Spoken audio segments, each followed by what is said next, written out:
चेहलम से 10 किलोमीटर दूर तीना में एक फोर्ट मौजूद है जिसका नाम रोहतास फोर्ट है। इस फोर्ट को 1541 में शेर शाह सूरी ने बनवाया था, जिसका साइज 4 किलोमीटर है और ये पाकिस्तान का दूसरा सबसे बड़ा फोर्ट है। इस किले को बनवाने में आज के खरबों रुपए लगे। आखिर शेर शाह सूरी ने इतना पैसा लगाकर इतना बड़ा किला क्यों बनवाया? क्या सच में इस किले को जिन्नात ने बनाया है? क्या यहाँ पर जिन्नात की कब्रें हैं? ये सब आप जानोगे आज की इस वीडियो में, तो पूरी वीडियो वॉच कीजिएगा। और आप देख रहे हैं स्पेस वर्ल्ड। शेर शाह सूरी 1486 में हिंदुस्तान के एक इलाके ससाराम में पैदा हुए। उस वक्त इसका नाम फरीद खान रखा गया। इसके वालिद का नाम हसन खान था। फरीद खान का बचपन बहुत ज्यादा सख्त था क्योंकि फरीद खान के वालिद हसन खान की 4 बीवियां थी। फरीद खान हसन खान की पहली बीवी की औलाद थी, लेकिन हसन खान अपनी चौथी बीवी से बहुत ज्यादा प्यार करता था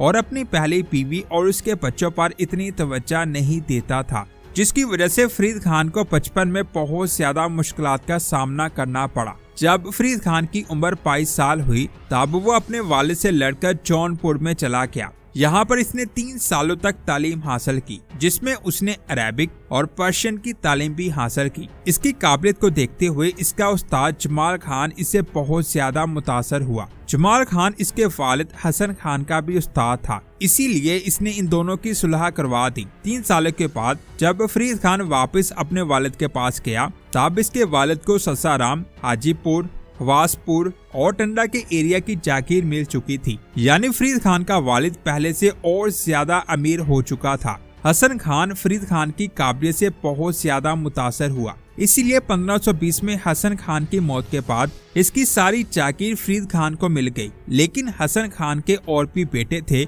जो फरीद खान से नफरत करते थे। उन्होंने फरीद खान को अपनी जागीर बांटने का कहा, लेकिन फरीद खान ने साफ साफ मना कर दिया। उसके बाद फरीद खान के खिलाफ बहुत साजिशें की गई, जिसकी वजह से फरीद खान सब कुछ छोड़कर बिहार में बहार खान लोहानी के पास चला गया, जो सौद बिहार का बहुत बड़ा लीडर था। एक दिन बहार खान और फरीद खान शिकार पर गए तो फरीद खान ने अकेले शेर को मार दिया, जिसके बाद इसका नाम शेर खान पड़ गया। इस चीज को देखते हुए बहार खान ने शेर खान को अपनी हुकूमत का हेड बना दिया, लेकिन अभी भी सारी चीजें बहार खान के पास थी। बहार खान ने बिहार को एक आजाद रियासत बनाया। उस वक्त ये स्टेट इब्राहिम लोदी के एम्पायर में आती थी। वक्त गुजरा और 1526 में बाबर और इब्राहिम लोदी के दरमियान पानीपत की जंग लड़ी गई, जिसमें बाबर जीत गया। जिसके बाद हिंदुस्तान की हुकूमत मुगलों के पास आ चुकी थी। उसी वक्त बहार खान लोहानी ने अपने आप को आजाद डिक्लेयर कर दिया।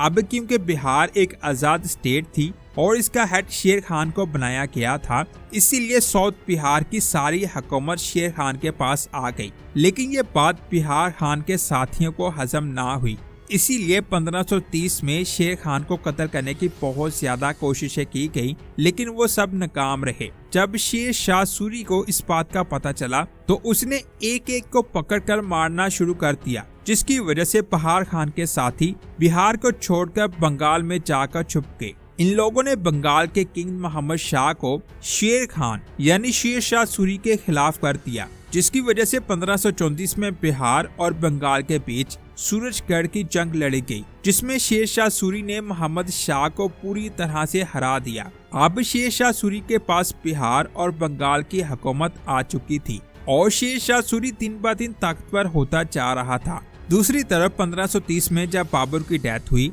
तब इसके बेटे हुमायूं को मुगल एम्पायर का किंग बनाया गया। इस मैप को देखें, इसमें ये एरिया शेर शाह सूरी के कब्जे में था और ये एरिया मुगलों के कब्जे में था। 1534 में हुमायूं को बंगाल बहुत ज्यादा पसंद आया। वो इसको हासिल करना चाहता था, इसीलिए उसने शेर शाह सूरी से जंग करने का फैसला किया। लेकिन जब उसको शेर शाह सूरी की ताकत का पता चला तो उसने शेर शाह सूरी से हाथ मिलाने का पैगाम भिजवाया, लेकिन शेर शाह सूरी ने हाथ मिलाने से साफ इनकार कर दिया, क्योंकि वो बिहार और बंगाल के साथ मुगल एम्पायर पर भी कब्जा करना चाहता था।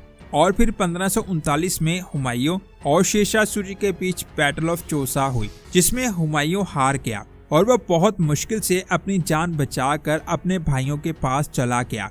वहां जाकर उसने शेर शाह सूरी को शिकस्त देने की तैयारी शुरू कर दी। 1 साल के बाद बैटल ऑफ कन्नौज लड़ी गई। इसमें एक बार फिर से हुमायूं को शिकस्त हुई। जिसके बाद शेर शाह सूरी के पास आगरा, दिल्ली, संभाल, ग्वालियर, लाहौर और मुगल एम्पायर के सारे एरिया आ चुके थे। 1940 में शिकस्त के बाद हुमायूं बहुत मुश्किल से अपनी जान बचाकर भागा। वो मदद के लिए पंजाब और सिंध के कई बादशाहों के पास गया, लेकिन शेर शाह सूरी की बढ़ती हुकूमत की वजह से किसी ने उसकी मदद ना की, जिसके बाद ईरान के बादशाह ने हुमायूं को ईरान आने की दावत दे दी और फिर हुमायूं ईरान चला गया। वहां जाकर उसने शेर शाह सूरी को शिकस्त देकर दोबारा से हिंदुस्तान की हुकूमत हासिल करने की मंसूबाबंदी शुरू कर दी। हुमायूं के ईरान जाने की खबर शेर शाह सूरी को मिल चुकी थी और उसे पता था कि हुमायूं दोबारा से हिंदुस्तान को हासिल करने की कोशिश करेगा। साथ ही उसे घक्करों से बहुत ज्यादा खतरा था, जिनकी हुकूमत पंजाब में थी,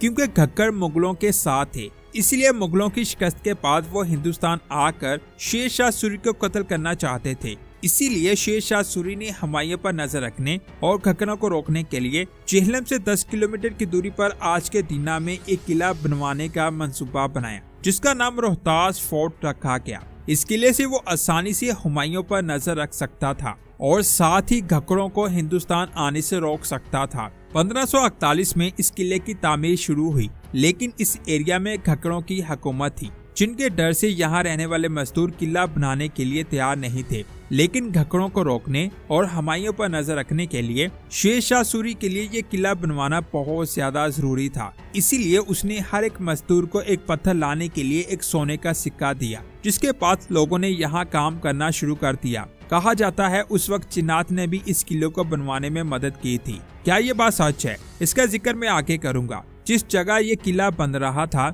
उसकी एक साइड पर काबुल और पेशावर था, जिसके पीछे ईरान था। यहाँ पर हुमायूं छुपा हुआ था।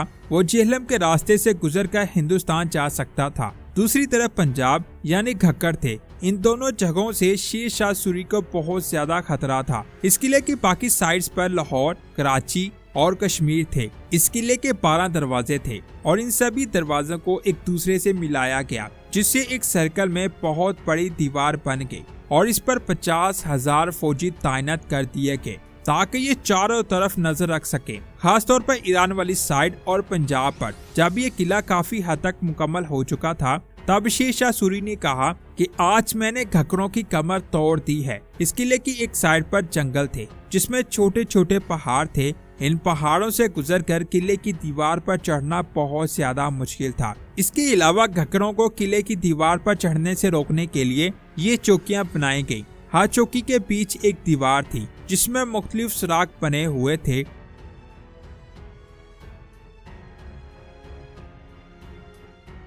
इस सुराख से एक फौजी दूर तक नजर रखता और इस सुराख से तीर चलाए जाते। अगर दुश्मन तीरों से बचकर दीवार के करीब आ भी जाता तो इस सुराख से गर्म पानी उस पर फेंका जाता और इस बड़े सुराख से तोप के जरिए हमला किया जाता। ये चौकी अंदर से ऐसी दिखाई देती है। इस जगह पर तीर, गोला बारूद और गर्म पानी को रखा जाता। ऐसी चौकियां पूरे किले में बनी हुई थी। शेर शाह सूरी की ये कमाल की स्ट्रेटजी थी, जिससे घक्करों को दीवार से दूर रखा जाता और साथ ही हुमायूं पर भी आसानी से नजर रखी जाती। यानी ये किला घक्करों और मुगलों के लिए एक बहुत बड़ी रुकावट बन चुका था। इस किले की तामीर के साथ साथ शेर शाह सूरी राजस्थान और बाकी एरिया पर भी कब्जा करना चाहता था। इनमें एक किला कलिंजर फोर्ट था। राजस्थान पर कब्जा करने के लिए शेर शाह सूरी का इस किले पर कब्जा करना बहुत ज्यादा जरूरी था। इसीलिए 1945 में इस किले पर कब्जा करने के लिए शेर शाह सूरी ने राजपूतों से जंग की।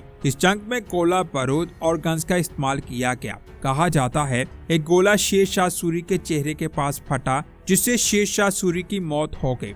इसके अलावा ये भी कहा जाता है कि शेर शाह सूरी एक तोप के पास खड़ा था, वो तोप फट गई, जिससे शेर शाह सूरी झुलस गया।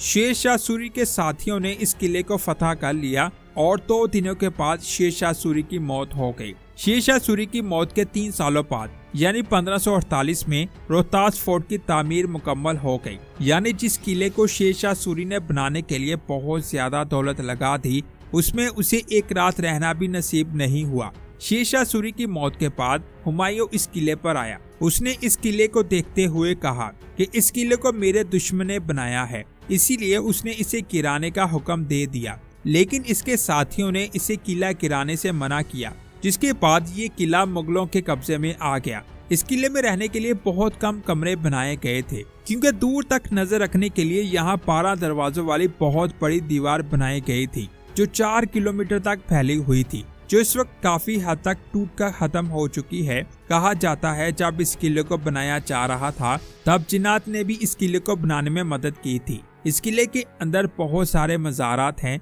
यहाँ रहने वाले लोगों का कहना है कि इनमें कुछ कब्रें उन जिन्नात की हैं। यहाँ पर एक कब्र है जिसके बारे में लोगों का कहना है कि ये एक बहुत बड़े दियो की कब्र है। इसके अलावा कई लोगों का ये भी कहना है कि उन्होंने यहाँ अजीब सी चीजों को फील किया है, जैसे ये जगह हॉन्टेड हो। इन कॉमेंट्स को आप देख सकते हैं। क्या सच में इस किले को जिन्नात ने बनाया और क्या वहाँ लोगों के साथ अजीब वाकयात हुए? आपका इसके बारे में क्या ख्याल है?